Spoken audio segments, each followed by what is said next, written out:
فأنا ناصح لإخواني بالصدع بالحق تبيض وجوههم. السكوت في مسألة الحزبية يضرها، فاصدع بما تؤمر وأعرض عن المشركين. سلامي على دماج ورجالها والشيخ يحيى ودار العلم يا سعد بانيها.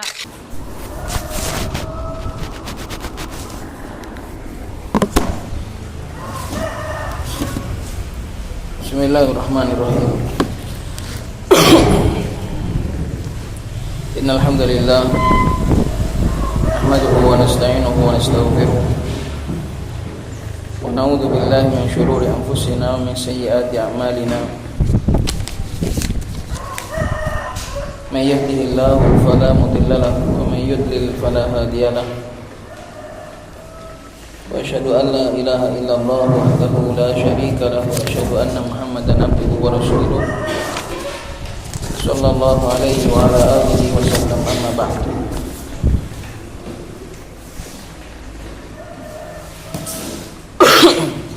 Terakhir pembahasan kita adalah tentang rasa malu, keutamaan rasa malu.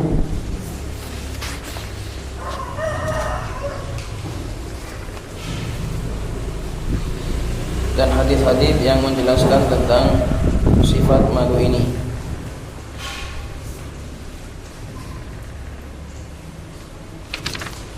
Qala Ibnu Abdillah wafaqahallahu ta'ala,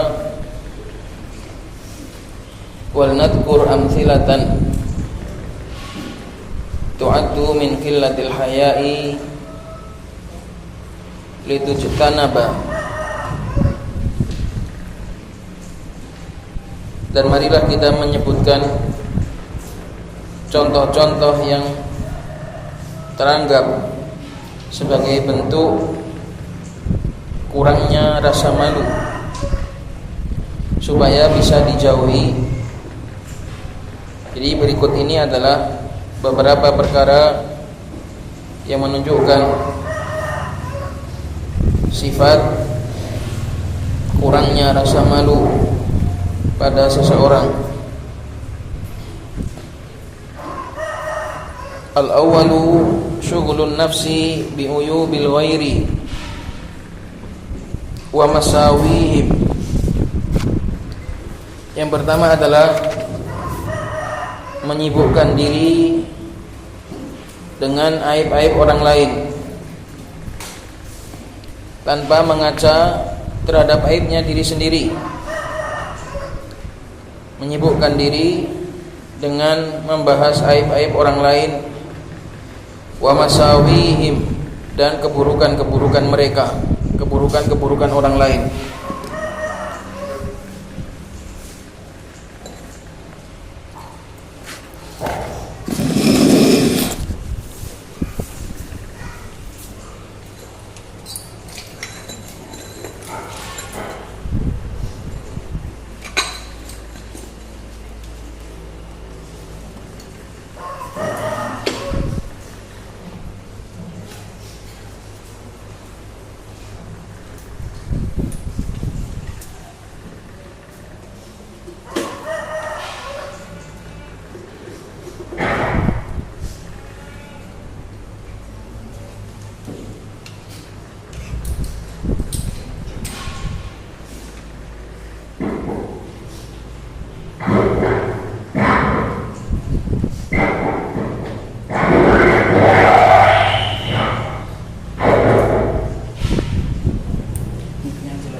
Yang pertama adalah syughlun nafsi bi uyubil ghair, menyibukkan diri dengan aib orang lain dan keburukan-keburukan mereka.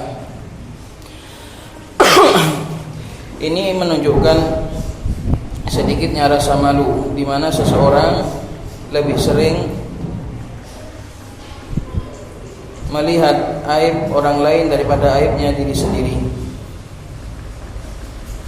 Dan ini bukan berarti tidak boleh menasihati dan tidak boleh mengkritisi kesalahan-kesalahan orang lain, bukan itu maksudnya.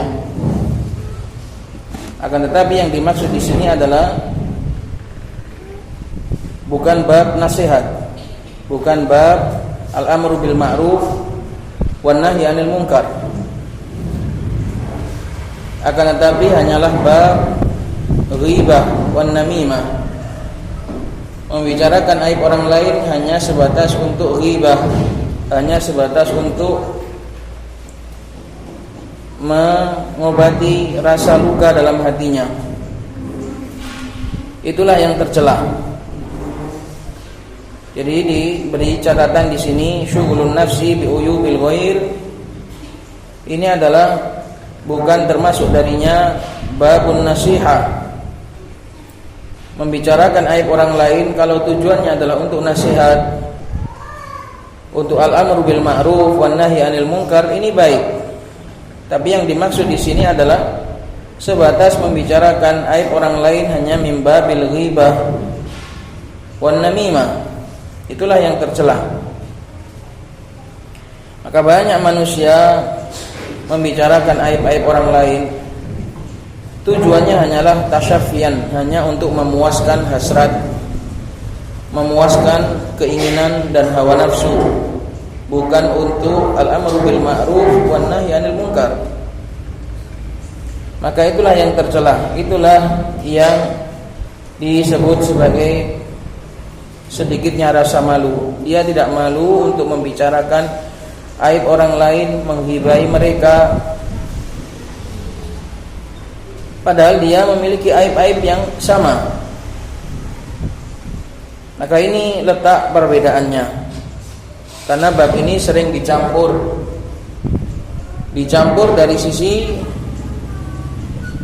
pengamalan dan juga dicampur dari sisi pentahdiran. Banyak orang mentahdir dari membicarakan keburukan orang lain, memperingatkan dari membicarakan keburukan orang lain. Tidak dibedakan antara membicarakan aib orang lain yang tujuannya itu nasihat dan al-amru bil ma'ruf wan nahyi 'anil munkar, dengan membicarakan orang lain yang tujuannya hanyalah ghibah dan namimah.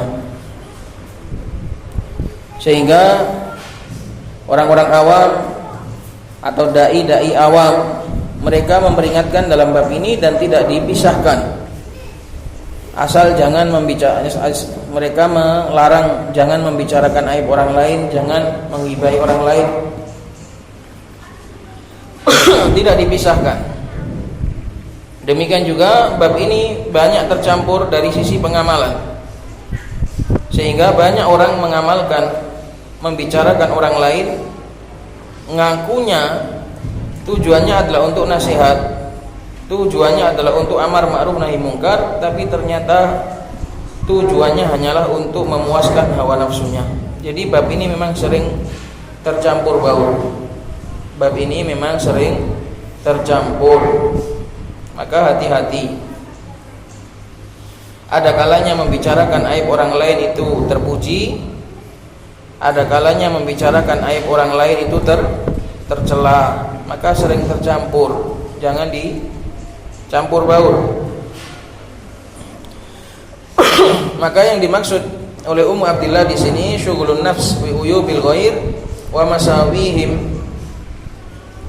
ini adalah min babil ghibah wan namimah, sebatas hanya untuk memuaskan hasrat dan hawa nafsu, membicarakan teman-temannya, membicarakan aib-aib orang yang tidak ada maslahatnya sama sekali di dalam pembicaraan tersebut.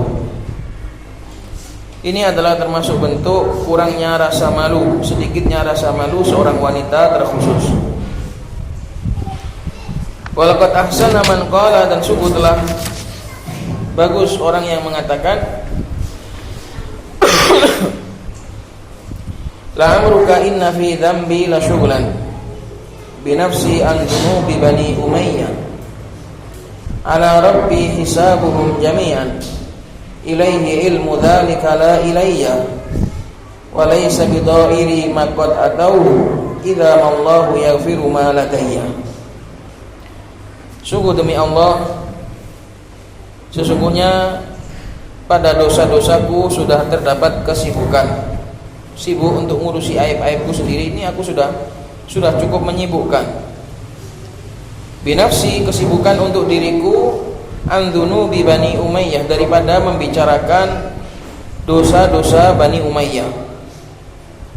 Paham di sini? Jadi sesungguhnya pada dosaku sendiri sudah cukup menyibukkan. Kamu membicarakan dan menghitung aib-aibmu itu loh sudah menyibukkan. Ngapain membicarakan aib orang lain? Tujuannya hanya untuk ghibah dan namimah. Kamu lebih membicarakan aib-aibmu sendiri sudah banyak. Maka dikatakanlah meruka inna fi dzambi la syughlan. Sungguh demi Allah, sesungguhnya di dalam dosaku sudah terdapat kesibukan. Binafsi, untuk diriku, andzunubi Bani Umayyah, dari membicarakan dosa-dosa Bani Umayyah.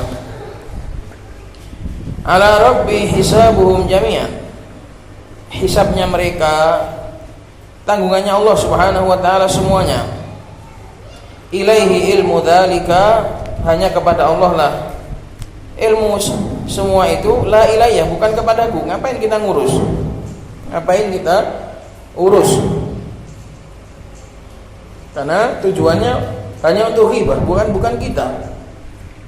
Kecuali tujuannya itu al-amru bil ma'ruf wan nahyi 'anil munkar atau mimbab nasihat, maka enggak apa-apa. Tapi kalau tujuannya hanya mimbab al-ghibah, maka hisabnya mereka biarkan. Dosa-dosa yang sifatnya itu pribadi, kekurangan-kekurangan yang sifatnya itu masa lalu, udah biarkan. Ala rabbi, semua itu adalah tanggungan Allah Subhanahu wa taala. Hisab mereka semua di tangan Allah Subhanahu wa taala. Demikian juga pengetahuan hal itu adalah tanggungannya Allah Subhanahu wa taala, la ilayya, bukan kepadaku. Ya-nya hak di sini adalah haus sakat, la ilayya. Aslinya la ilayya. Haknya di sini adalah haus sakat. Semua itu adalah kepada Allah, bukan kepadaku. Walaysa bidhairi ma qad atauhu, dan tidaklah membahayakanku sedikit pun apa yang telah mereka lakukan. Idza mallahu yaghfiru ma ladayya, jika Allah Subhanahu wa taala telah mengampuni apa-apa yang ada di sisiku, yaitu dosa-dosaku. Kalau Allah sudah mengampuni dosa-dosaku, maka enggak membahayakanku sedikit pun dosa-dosa mereka. Jadi maknanya orang itu hendaknya lebih sibuk berkaca tentang dosa-dosanya sendiri daripada dosa-dosa orang lain, kalau hanya tujuannya untuk ghibah dan namimah.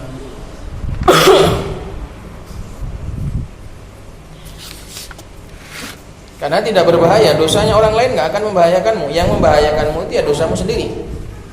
Makanya dikatakan kalau Allah sudah mengampuni dosaku, udah enggak peduli aku dengan dosa orang lain. Maknanya sudah selamat. Orang-orang lain, kesalahan-kesalahan orang lain enggak akan membahayakanmu jika memang kesalahanmu sendiri sudah dimaafkan dan diampuni oleh Allah Subhanahu wa taala. Ini bentuk contoh dari bentuk sedikitnya rasa malu, yaitu orang yang sukanya itu haus tentang kesalahan orang lain dan dia lupa terhadap kesalahan-kesalahan dirinya sendiri, sehingga banyak membicarakan dan mengkoreksi dan memeriksa kesalahan-kesalahan orang lain dan mencari-cari kesalahan orang lain, lalu lupa terhadap kesalahan dirinya sendiri. Dan tadi perlu dicatat, bukan termasuk dalam bab ini apabila mengkoreksi dan membicarakan kesalahan orang lain tujuannya adalah nasihat dan al-amru bil ma'ruf wan nahyi 'anil munkar. Qala atsani al-isaatu ilal jiran, bentuk sedikitnya rasa malu yang kedua adalah berbuat buruk kepada tetangga. Al-isaatu ilal jiran, berbuat buruk kepada tetangga. Wa Rabbul Izzati yaqulu fi kitabil karim, sedangkan Allah Subhanahu wa taala berfirman di dalam Al-Qur'an, wa'budullaha wa la tusyriku bihi syai'an, dan sembahlah Allah, janganlah kalian mensekutukan Allah dengan sesuatu apapun. Wa bil walidaini ihsana, dan Allah mewajibkan untuk berbuat baik kepada kedua orang tua. Wa bidzil qurba, dan dengan kerabat. Wal yatama, anak-anak yatim. Wal masakin, dan orang-orang miskin.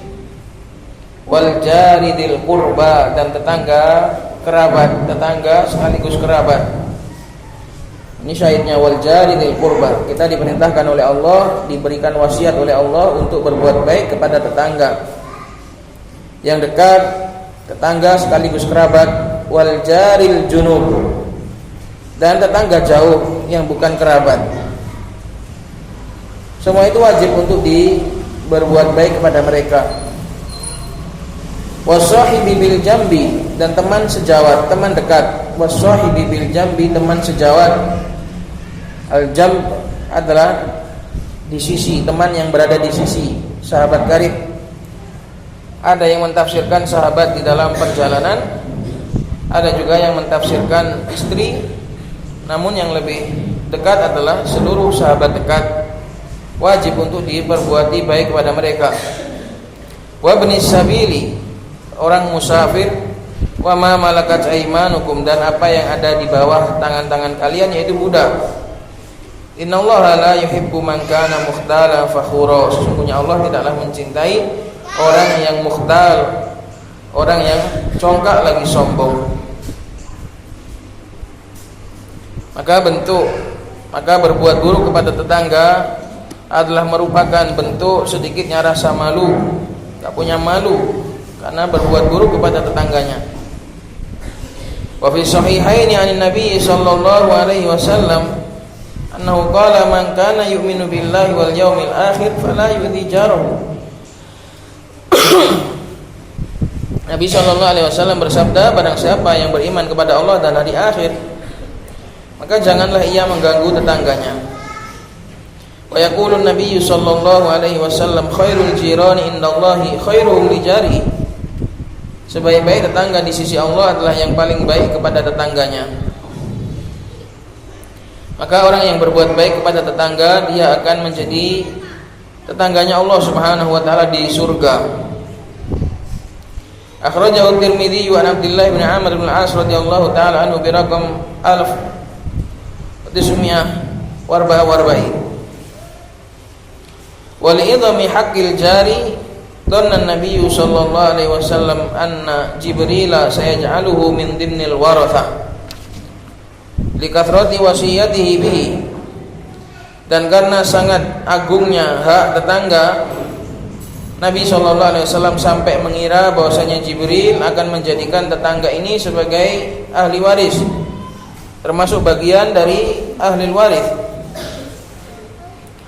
Likathrati wasiyatihi bihi, karena banyaknya Jibril memberikan wasiat dan mengingatkan Nabi tentang tetangga.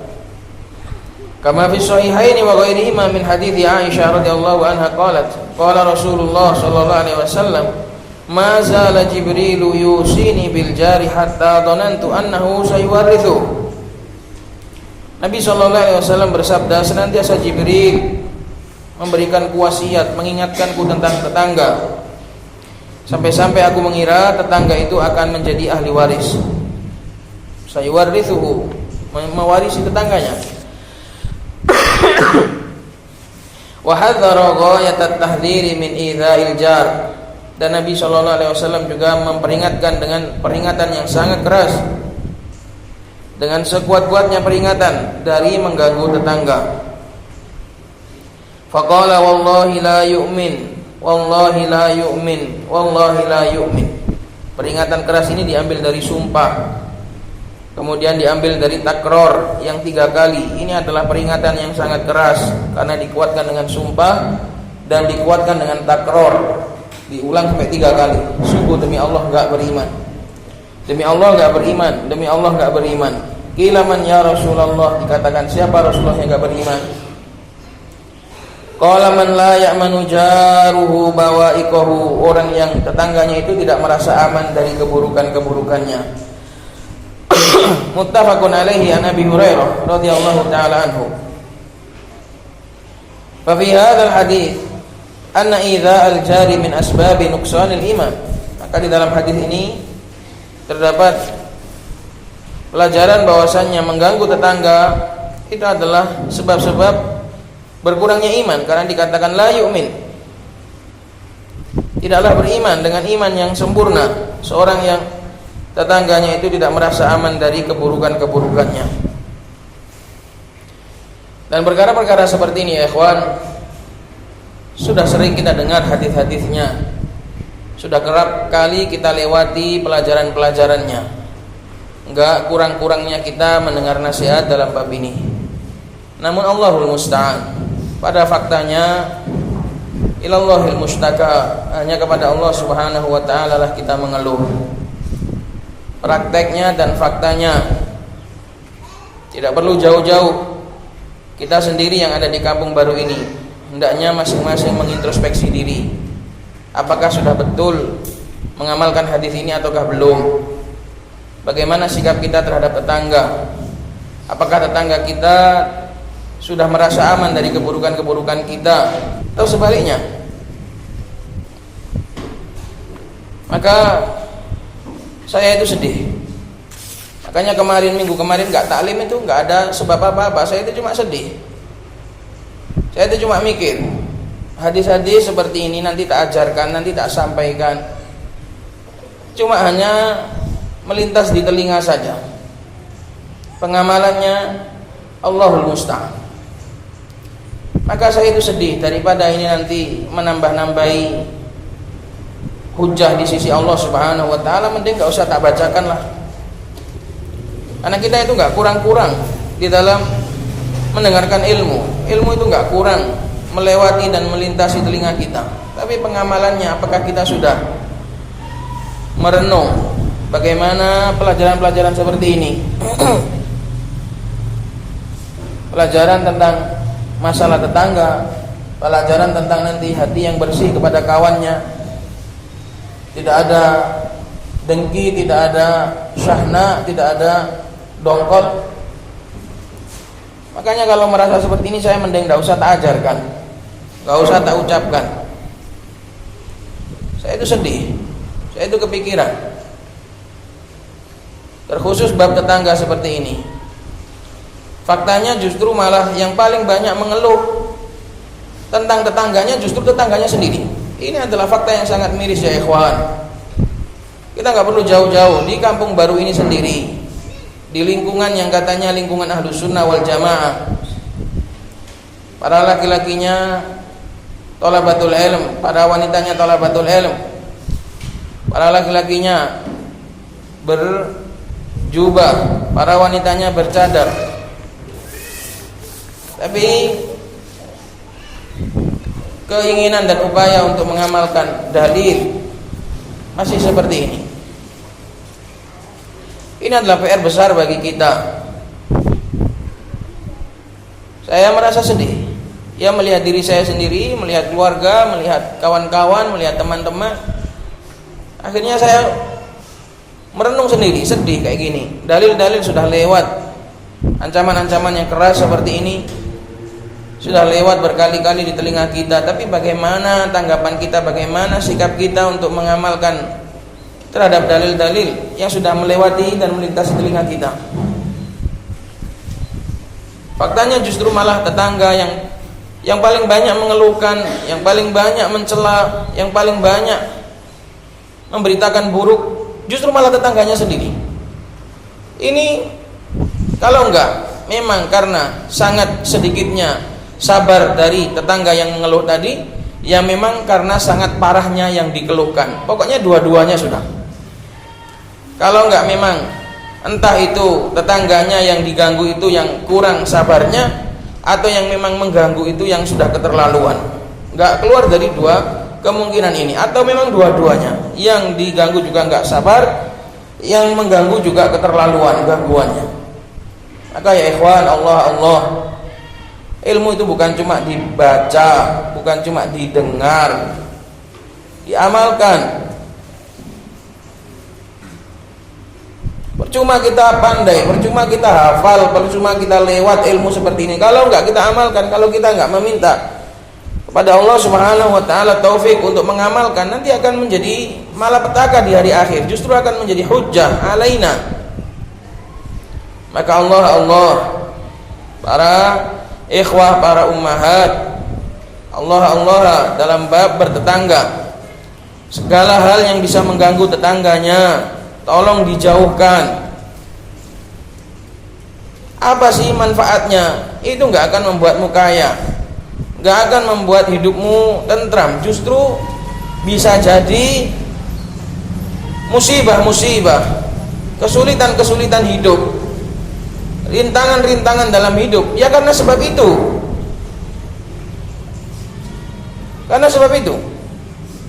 Maka jadilah orang yang memperhatikan hak-hak orang lain. Jadilah orang yang berusaha memperhatikan hak-hak orang lain. Jangan sampai mengambil haknya orang lain, jangan sampai mendolimi orang lain, jangan sampai mengganggu orang lain. Karena itu masalahnya besar di sisi Allah Subhanahu wa taala. Maka tolong ya ikhwah, hal-hal yang bisa mengganggu, hal-hal yang bisa merugikan, hal-hal yang bisa mengganggu stabilitas kehidupan bersama, tolong dijauhkan, tolong dihilangkan, tolong diberantas, tolong diperbaiki. Apa sih manfaatnya? Apa sih faedahnya? Apa? Seberapa besar pengaruhnya dalam hidupmu sehingga itu nanti akan mengganggu hidupmu yang lebih besar lagi, mengganggu imanmu, mengganggu belajarmu, mengganggu semuanya. Maka banyak-banyaklah istighfar. Marilah kita banyak istighfar kepada Allah Subhanahu wa taala dari banyaknya ilmu yang sudah lewat, namun upaya kita untuk mengamalkannya sangatlah sedikit. Ini terus terang saja, minggu yang lalu saya liburkan karena saya sedih. Yang akan saya bacakan nanti perkara-perkara yang sudah sering kita baca, tapi pengamalannya lemah, upaya untuk mengamalkannya lemah, upaya untuk antusias terhadap hadis Nabi SAW lemah. Mungkin nasihat bagi kita semua, ya bagi saya, ya bagi keluarga saya, bagi kawan-kawan saya semuanya, ini nasihat bagi kita semua. Maka mari kita minta kepada Allah Subhanahu wa taala taufik untuk mengamalkan ilmu yang sudah kita pelajari. Banyak-banyaklah berdoa. Allahumma inni a'udzubika min ilmin la yanfa wa qalbin la yakhsha wa nafsin la tashba wa dawatin la yustajabu laha. Bagaimana lihat hadis-hadis yang sangat keras seperti ini, wallahi la yu'min, wallahi la yu'min, wallahi la yu'min. Kayak gini kita dengar berkali-kali, terus kita hari demi hari ganggu tetangga kita, berbuat buruk kepada tetangga kita, membuat marah tetangga kita, membuat gangguan terhadap tetangga kita. Terus gimana? Apa gunanya cadar? Apa gunanya jubah yang kita pakai? Kalau pengamalan terhadap hadis, pengamalan terhadap sunnah selemah itu, namanya saja yang salafi, statusnya saja yang talibul ilm, tapi pengamalannya Allahul musta'an. Inilah ya ikhwah, lemahnya kita semua. Nasihat untuk saya pribadi dan antum semua, hadis-hadis, ilmu-ilmu seperti ini sudah enggak jarang, enggak kurang kita dengar, tapi pengamalannya bagaimana? Maka sekali-kali merenunglah, cobalah sekali-kali merenung apa yang sudah kita amalkan dari ilmu yang kita pelajari. Makanya saya itu kadang kalau libur taklim itu bukan karena malas, bukan karena capek. Mana ada taklim capek? Enggak capek sama sekali. Jadi pengajar itu enggak capek secara fisik, capek secara mental. Ilmu banyak saya sampaikan. Bagaimana pengamalan saya terhadap ilmu yang saya sampaikan? Cuma nyampaikan toh gampang, cuma beri faedah toh binillah gampang. Tapi gimana? Kapan saatnya kita mengamalkan ilmu yang kita sampaikan? Kapan saatnya kita mengamalkan ilmu yang kita dengar? Itu kadang, itulah yang menjadikan kadang kenapa saya harus libur. Bukan karena capek fisik, cuma duduk ngajar ini nggak capek. Ini mentalnya Pak yang capek, mentalnya. Ilmu yang kita ajarkan, ilmu yang kita sampaikan, kapan pengamalannya, kapan peresapannya? Betapa banyak ilmu yang sudah terucap dari lisan kita, betapa banyak ilmu yang melintas di telinga kita, tapi peresapannya, pengamalannya kapan? Maka ilmu jangan hanya dipelajari, diresapi. Nasallallahu assalamualaikum warahmatullahi wabarakatuh. Nasallallahu at-taufiq, nasallallahu min fadli. Perkara-perkara yang nanti akan kita baca tentang masalah-masalah seperti ini, masalah-masalah kedengkian, kebencian di dalam hati, itu semua nanti akan menjadi hujah atas kita kalau enggak kita berusaha memperbaiki diri kita. Qalat wa laqad kana min simati ahli jahiliyah, dan sungguh termasuk simat, ciri-ciri ahlul jahiliyah, termasuk keistimewaan atau simat, termasuk tanda-tanda ciri khas ahlul jahiliyah dari sejak zaman dahulu adalah ihsanu ilal jar, berbuat baik kepada tetangga. Sampai sebelum datangnya syariat pun mereka sudah mengenal baik bab ini. Wal bu'd an idai, dan menjauhi dari mengganggu tetangga. Ini sudah dikenal dari sejak zaman jahiliyah.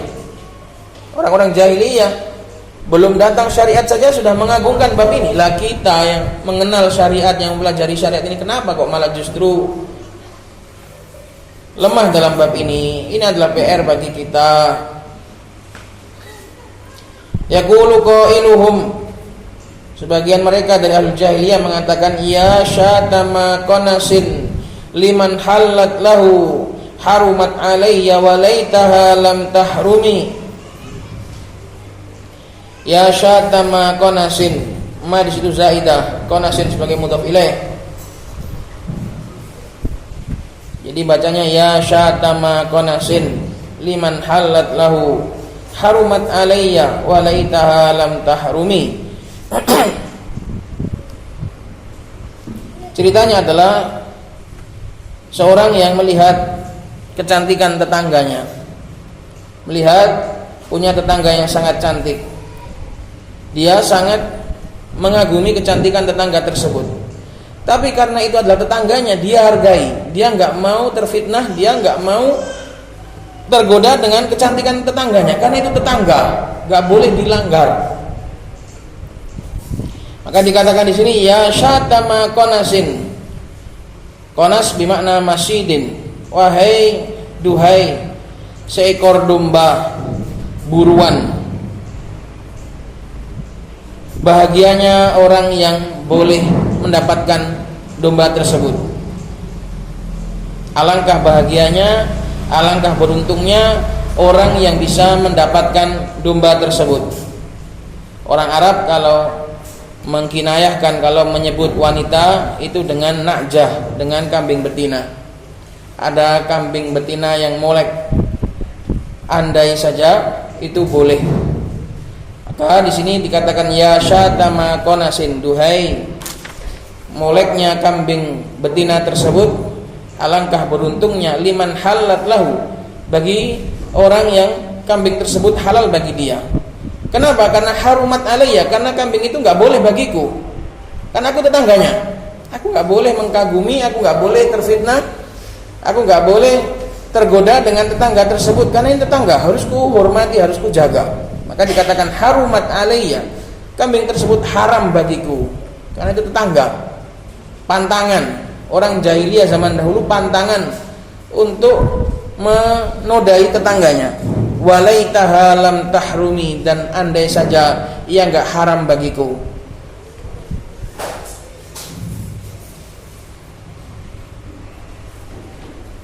Maka harumat di sini, haram di sini bukan haram secara syar'i, tapi haram secara kehormatan tetangga. Dia memiliki tetangga yang sangat cantik, dia terkagum-kagum dengan kecantikan tetangga tersebut, tapi karena itu tetangganya enggak jadi, di stop. Oh, itu tetangga, enggak boleh makan rumput tetangga, enggak boleh. Walaupun rumput tetangga lebih hijau, enggak boleh dimakan. Karena itu tetangga, enggak boleh jatuh cinta pada tetangganya. Itu menurut orang jahiliyah dulu. Kalau menurut Islam boleh, asal tidak terfitnah dengan perkara yang haram. Dinikahi, menikah dengan tetangganya enggak apa-apa. Tapi orang jahiliyah dahulu mereka pantangan. Ini menunjukkan bahwasannya orang-orang jahiliyah dahulu menghormati betul tentang masalah bertetangga. Wa qala akhar, dan berkata penyair yang lain, yaitu Miskin ad-Darimi, Wa qala akhar, penyair yang lain di sini adalah Miskin Ad-Darimi. Ma darra jari id ujawiruhu an la yakuna li baitihi sitru. Tidaklah membahayakan tetanggaku ketika aku bertetangga dengannya. Apa yang tidak membahayakan? Tidak, rumahnya enggak memiliki penutup pun enggak apa-apa. Seandainya tetanggaku rumahnya itu enggak ada penutupnya, enggak ada pintunya pun enggak apa-apa. Kok bisa gitu? A'ma idza ma jarati kharajat. Aku akan buta ketika tetangga perempuanku keluar. Enggak akan kulihat, aku akan buta. Hatta yuwari jaratil khidru, sampai kamar itu menutup. Al-khidru bermakna adalah sekat, sampai sekat itu menutupi tetangga wanitaku. Tenang, seandainya rumahnya nggak punya pintu pun aman, nggak akan kulihat. Mataku akan seketika menjadi buta ketika istrimu lewat, ketika istri tetanggaku lewat. Mataku akan terus buta sampai dia tertutup lagi. Hatta yuwari jarati al-khidru wa yusammu amma kana bainahuma sam'i wa ma bi ghairuhu waqru. Dan wa yusammu, dan akan dibuat tuli dari apa-apa yang ada di antara keduanya, di antara tembok, antara pembatas. Telingaku akan menjadi tuli, enggak akan ku dengar bisikan-bisikannya, obrolan-obrolan tetangga, enggak akan ku dengar. Wa ma bi ghairuhu waqru, dan aku tidak punya penyakit telinga selain itu. Waqru adalah penyakit telinga. Saqalun fil udhun. Jadi saya ini bukan tuli, tapi ketika masalah tetangga bicara apa, tetangga ngobrol apa sama keluarganya, telingaku menjadi tuli. Padahal aku enggak tuli. Wa ma bi ghairuhu waqru. Aku enggak punya penyakit tuli selain itu. Itu adalah tuli yang kusengaja. Dan itu adalah buta yang kubuat. Sampai segininya. Bagaimana orang-orang dahulu menghormati tetangganya, sampai seandainya tetangga itu rumahnya tidak memiliki penutup pun dijamin aman. Matanya akan dibuat buta, telinganya pun akan dibuat tuli, karena menjaga dan menghormati tetangga. Maka ya ikhwah, Allah, marilah kita berdoa kepada Allah Subhanahu wa taala, luju kembali kepada Allah, merengek kepada Allah Subhanahu wa taala untuk mencabut ego yang ada di dalam hati kita, untuk melengsarkan dan menanggalkan dan menghilangkan dan menghapus ego yang ada di dalam hati kita, sehingga kita menjadi bersih dan juga baik, berbuat baik terhadap tetangga-tetangga kita. Dan sebaik-baik orang adalah yang salah dan mau diingatkan. Gak apa-apa seorang itu salah, gak apa-apa seorang itu gak tahu, tapi ya mbok yo mau diingatkan. Maka hati-hati masalah tetangga ini. Karena saya sedih, yang paling banyak mengeluhkan tetangga ya tetangganya sendiri. Yang paling banyak mengomentari buruk, yang seharusnya tetangga itu malah berkomentar baik, menjaga nama baiknya, saling melindungi, saling menutupi, justru malah saling membongkar. Justru yang berkomen dan berkomentar jelek justru malah tetangganya. Ini gimana? Ini gimana ya ikhwah? Maka ini PR bagi warga Kampung Baru terkhusus. Bagaimana mereka menjaga hubungan baik dengan tetangganya. Makanya segala hal yang bisa merusak hubungan tetangga di sini adalah sangat tercela. Segala hal yang bisa memicu dan mengganggu dan membuat kerusuhan dan kekeruhan di antara hubungan sesama kaum muslimin di sini sangatlah tercela.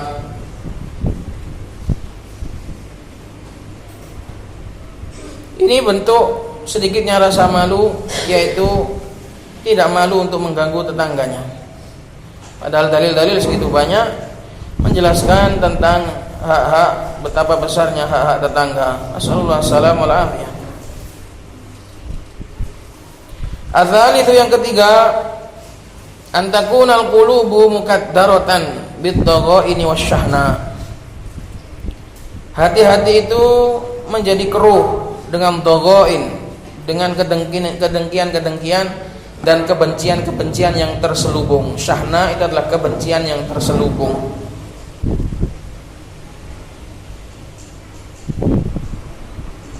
Ini penyakitnya kaum muslimin dan juga penyakitnya kita. Di dalam perkumpulan yang semoga Allah Subhanahu wa taala barokai seperti ini, walaupun alhamdulillah secara umum hubungan masih baik, persatuan juga masih baik, alhamdulillah walillahi alhamdu wal minnah, solidaritas juga masih kompak, namun tetap doghain, syahna ini masih membara di dalam sana. Seseorang dengan kawannya saling membenci secara diam-diam, saling memusuhi secara dingin. Padahal kita sudah berusaha untuk berkawan, untuk buka-bukaan apa adanya. Tapi ada saja yang masih membenci secara dingin, memberikan permusuhan secara dingin di belakang. Ini adalah perkara yang sangat menyedihkan ya ikhwan. Baik itu di dalam kalangan para aba maupun kalangan ummahat. Masalah perdagangan, di dalam ummahat juga masalah-masalah perkawanan, masalah-masalah menjadikan syahna, Allahul musta'an. Ini semua adalah perkara yang sangat memalukan, perkara yang sangat memalukan. Hati-hati kita menjadi keruh. Padahal seorang mukmin yang terbaik itu adalah yang paling bersih hatinya. Khairun nas at-taqiyyu an-naqiyyu. Kata Nabi sallallahu alaihi wasallam, sebaik-baik manusia adalah orang yang bertakwa dan hatinya bersih, gak ada apa-apa kepada kaum muslimin, gak ada kebencian pun kepada kaum muslimin, kecuali kebencian karena Allah Subhanahu wa taala, kecuali dalam urusan agama, itu lain babnya. Maka ini penyakit kita semua ya ikhwah, illa man rahimallah.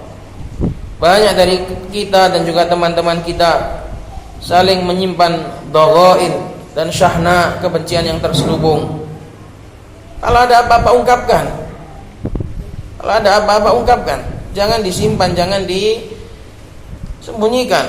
Jangan membenci di belakang, jangan membenci secara diam-diam. Itu adalah penyakitnya munafikin.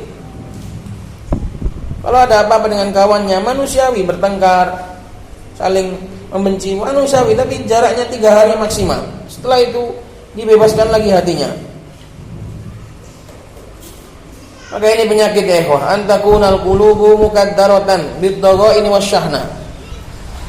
Bahkan orang-orang yang saya kira bersih, orang-orang yang saya kira mereka itu adem ayem, ternyata ya sama. Ketika mengomeni kawannya ya sama, komennya negatif, komennya jelek. Kok kayak gini? Perkumpulan ini gimana? Inilah ya ikhwah PR kita, ini yang harus kita introspeksi pada perkumpulan kita. Wal adawati wal ghilli wal hiqd. Demikian juga permusuhan, wal ghil, kedengkian, wal hiqd sama, rasa iri. Liman la yastahiqu dzalika minal muslimin, terhadap orang-orang yang tidak berhak untuk mendapatkan hal itu dari kalangan kaum muslimin, bukan karena Allah. Kalau karena Allah tidak apa-apa. Dan itu bukan syahna namanya, bukan dengki namanya. Kalau kebencian atau ketidaksukaan atau ketidakrespekan, tidak respek, hilang respek kita, itu karena kesalahan atau karena maksiat, gak apa-apa. Tapi kalau karena masalah-masalah hawa nafsu, masalah-masalah dunia, masalah-masalah pribadi, inilah yang parah. Maka ini kalau mau sembuh loh ya, kalau mau sembuh, nggak mau sembuh ya terserah. Ini obatnya sudah ada di sini. Wa min du'ai ibadillahi sholihin, termasuk doanya hamba-hamba Allah yang soleh. Wala taj'al fi qulubina ghillal lil ladzina amanu. Dibaca doa ini bagi para pendengki, bagi orang-orang yang di dalam hatinya masih ada syahna, bagi orang-orang yang di dalam hatinya ada kebencian terselubung kepada kawannya. Doanya ini, karena kamu enggak memiliki hatimu sendiri, hatimu di tangan Allah Subhanahu wa taala. Doakan, mintakan kepada Allah supaya kedengkian tersebut dicabut. Wala taj'al fi qulubina, ya Allah janganlah kau jadikan dalam hati-hati kami ghillan, kedengkian, lil ladzina amanu, kepada orang-orang yang beriman. Walladzina ja'u min ba'dihim yaquluna rabbana ighfir lana wa li ikhwanina alladzina sabaquna bil iman Wala taj'al fi qulubina ghillan lil ladzina amanu rabbana innaka ra'ufur rahim. Dan orang-orang yang datang setelah mereka, seluruhnya dari kalangan kaum muslimin sampai hari kiamat berdoa dengan doa ini. Kalau kita enggak berdoa dengan doa ini, berarti kita enggak masuk dalam ayat itu. Ayat itu kan mimbabil ikhbar, dan orang-orang yang datang setelah Muhajirin dan Al-Ansor, mereka semua mengatakan, yaquluna rabbana ighfir lana, ya Allah ampunilah kami, wa li ikhwanina, dan kepada kawan-kawan kami ampunilah kawan-kawan kami, alladzina sabaquna bil iman, yang telah mendahului kami dengan keimanan. Wala taj'al fi qulubina ghillan, janganlah jadikan dalam hati-hati kami ghillan. Kenapa? Karena ghil ini gampang sekali merasuk. Enggak cocok dikit dengan kawannya benci. Enggak serp dikit dengan kawannya enggak nok. Tahu enggak nok? Enggak cocok lah, enggak nok. Enggak cocok sedikit dengan kawannya jadi benci, jadi jauh. Ini pasti ada. Makanya ini termasuk doa hamba-hamba Allah yang soleh. Mereka berdoa supaya dalam hati ini enggak ada itu. Maka bacalah doa ini, baca. Ya bukan cuma dibaca toh, yang artinya baca berarti ingin untuk dihilangkan rasa itu di dalam dadanya, supaya dioperasi langsung oleh Allah, bukan dokter yang mengoperasi, dioperasi langsung oleh Allah Subhanahu wa taala, dihilangkan langsung oleh Allah Subhanahu wa taala kedengkian tersebut, supaya menjadi hati yang bersih. Kamu gak rugi kok, berarti bersih, gak akan rugi, gak akan dizalimi, gak akan dirugikan, justru kamu lah yang akan beruntung kalau hatimu bersih. Maka baca doa ini, baca. Wala taj'al fi qulubina ghillan lil ladzina amanu. Jangan jadikan di dalam hati-hati kami ghil, kedengkian terhadap orang-orang yang beriman. Rabbana innaka ra'ufur rahim. Wahai Tuhan kami, sesungguhnya Engkau adalah Maha Rauf, Maha lembut, Maha Rahim, Maha penyayang, Maha Rahim. Rauf juga sama penyayang. Maka inilah ya ikhwan, ini PR kita semua. Makanya gimana? Tak bacakan jadi berat kan? Enak kemarin kan, gak usah belajar ini kan, daripada kayak gini. Gimana? Ini kalau orang yang merasa, kalau orang yang merenung, kalau orang yang hatinya itu mudah terpanggil. Kalau orang yang hatinya keras ya kayak gini gak peduli. Kalau orang-orang yang hatinya keras, orang-orang yang keras kepala ya kayak gini gak peduli. Tapi kalau orang-orang yang hatinya lembut, orang-orang yang hatinya lunak, insya Allah seperti ini akan terrefleksi. Dia akan merasa sakit kayak gini. Karena apa? Karena terobati dalam dirinya, insya Allah ta'ala. Bal min du'a afdhali khalqillahi nabiyina Muhammadin sallallahu alaihi wasallam, bahkan termasuk doa semulia-mulianya makhluk Allah Subhanahu wa taala, Nabi Muhammad alaihi salatu wassalam. Doa yang kemarin sudah alhamdulillah kita syarah di dalam pelajaran Adabul Mufrad. Rabbi a'inni wa la tu'in alayya, wansurni wa la tansur alayya, wamkurli wa la tamkur alayya, wahdini wa yassir hudaya ilayya, wa yassiril huda ilayya, wansurni ala man bagha alayya. Allahumma ja'alni laka syakira, laka dzakira, laka rahiba, laka mitwan, ilaika mukhbitan aw muniba. Rabbi taqabbal taubati waghsil haubati wa ajib da'wati wa tsabbit hujjati wahdi qalbi wa saddid lisani waslul sakhimata qalbi. Syahidnya adalah waslul sakhimata qalbi, dan sobeklah, waslul, sobeklah bagian hatiku yang busuk, dibekam hatinya biar keluar kotoran-kotorannya yang sudah mengendap berpuluh-puluh tahun itu. Kalau badan enggak dibekam lama, darahnya hitam, hati juga sama. Hati yang enggak pernah dibersihkan kok sungguh dibekam ngono, paling warnane mbuh gak karo ireng. Kok sungguh ono bekam hati ngono. Ya ini bekam hati namanya. Jangan cuma badanmu tok yang dibekam, hatimu juga bekam. Karena dalam hatimu itu banyak kotoran-kotoran yang mengendap. Akhrajahu Abu Dawud bi raqam 1510 bi sanadin sahihin an Ibnu Abbas radhiyallahu taala anhuma. Wasakhimatu al-hiqdu fi nafs kama fi nihayah Ibnu al-Athir. Dan sakhimah adalah al-hiqdu, kedengkian yang ada di dalam jiwa, sebagaimana dalam nihayahnya Ibnu al-Athir. Inilah ya kawan. Jadi kalau mau sembuh ya ini doanya. Kalau mau sembuh ya ini doanya. Kalau nggak hafal semuanya cukup waslul sakimata qalbi. Ya Allah, sobeklah, buanglah bagian hatiku yang busuk. Nabi saja mengakui, Nabi saja mengajarkan seperti ini, masa kita merasa sombong, merasa nggak ada yang busuk dalam hati kita. Dalam hati kita itu banyak kebusukan-kebusukan.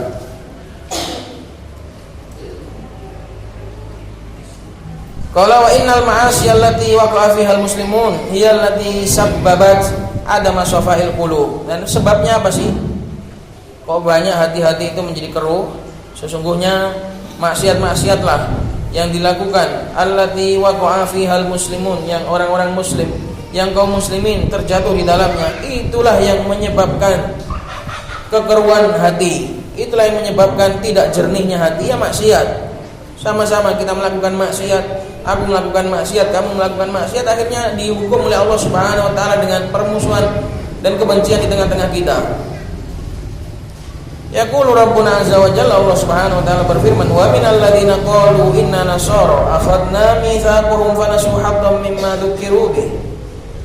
Dan dari orang-orang yang mereka itu mengatakan kami adalah orang-orang Nasara, kami ambil perjanjian mereka, fanasu haddam mimma dzukiru bih, maka akhirnya mereka pun melupakan sebagian dari apa yang mereka diingatkan dengannya, meninggalkan syariat Allah Subhanahu wa taala. Fa'aghraina, maka apa hukumannya? Fa'aghraina, maka kami kobarkan bainahumul adawata wal baghdha, di tengah-tengah mereka permusuhan dan kebencian, ila yaumil qiyamah, sampai hari kiamat. Gara-gara tidak menegakkan syariat Allah, akhirnya Allah kobarkan di tengah-tengah mereka kebencian sampai hari kiamat. Maka ini juga berlaku pada kita, waliyadzubillah. Kalau kita semakin banyak berbuat maksiat dan tidak dibersihkan dengan taubat, maka Allah Subhanahu wa taala akan mengobarkan di tengah-tengah kita kebencian, sehingga perkumpulan ini menjadi hancur, waliyadzubillah. Jangan sampai. Banyak-banyaklah berlindung dari Allah kepada Allah Subhanahu wa taala, supaya senantiasa Allah menjaga perkumpulan ini, supaya Allah Subhanahu wa taala tidak membinasakannya dengan pertikaian dan kebencian satu sama lain. Wa sawfa yunabbihumullahu bima kanu yasnaun, dan kelak Allah Subhanahu wa taala akan memberitahu mereka dengan apa yang mereka perbuat. Inilah ya beberapa contoh, beberapa bentuk kurangnya rasa malu seseorang sehingga terjatuh dalam hal-hal yang seperti ini. Maka semoga Allah Subhanahu wa taala memberikan kita taufik untuk mengamalkan ilmu yang kita pelajari. Alladzina yastami'unal qawla fayattabi'una ahsana, orang-orang yang mereka itu mau mendengarkan nasihat yang baik dan mereka mengambil yang terbaik darinya, mengambil manfaat dari nasihat tersebut. Itulah sifatnya orang yang beriman. Dan di sini ada pertanyaan dari minggu-minggu yang kemarin, apa hukum bagi wanita yang ia melewati sholat pada saat sholat id? Hukum melewati sholat hukumnya boleh selama tidak melewati imam, karena sutrohnya makmum adalah sutrohnya imam. Selama enggak melanggar sutrohnya imam maka enggak apa-apa. Kalau jamaah wanita bagian paling depan enggak boleh dilewati karena di situ ada imamnya. Tapi kalau bagian belakang boleh dilewati, karena itu enggak melanggar sutroh, karena sutrohnya makmum ada pada imam. Apa hukum bagi wanita yang memotong rambutnya sebelum dia izin kepada orang tuanya? Kalau wanita yang bersuami, wajib bagi dia untuk meminta izin kepada suaminya. Kalau yang belum bersuami dan dia masih dalam tanggungan orang tua, maka ya disarankan juga untuk meminta izin terlebih dahulu kepada walinya. Dan apa hukum membuat poni bagi wanita? Hukum membuat poni, potongan rambut bagi wanita, poni adalah termasuk qaza. Maka minimal hukumnya makruh, karena qaza diperselisihkan oleh para ulama. Kalau poninya ringan atau memotongnya ringan maka itu makruh. Tapi kalau sampai tasyabbuh, ada wanita kafirah yang diikuti, memang itu khusus potongan wanita kafirah kemudian diikuti, maka hukumnya tasyabbuh. Tasyabbuh hukumnya haram jelas. Maka qaza itu dilarang karena rawan akan tasyabbuh juga. Kalau sebatas memotong rambut nggak rata, kalau memang itu nggak sampai tasyabbuh, mungkin masih ringan. Tapi kalau sudah motong rambut sampai nggak ratanya parah, ini tasyabbuh. Dan tasyabbuh dalam ruangan laki-laki lebih keras, karena mereka rambutnya nampak. Adapun wanita ini lebih cenderung tertutup jadi agak ringan. Tasyabbuh atau bab-bab seperti ini bagi laki-laki lebih keras karena wanita mereka tertutup.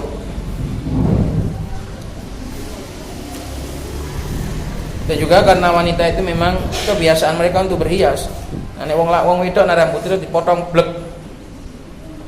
Nganggo gunting ngono ya kurang sedap.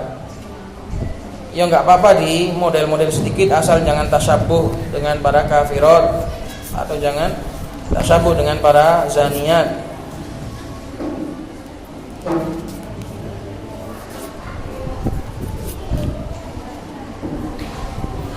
Ini ya ikhwah, wallahu taala alam bisawab. Dan tadi nasihat-nasihat tadi tolong diingat betul supaya ilmu ini enggak cuma lewat. Karena saya sedih kita dalam bab pengamalan terhadap ilmu masih sangat lemah. Semoga bermanfaat. Subhanakallahumma wa bihamdika asyhadu an la ilaha illa anta astaghfiruka wa atubu ilaik.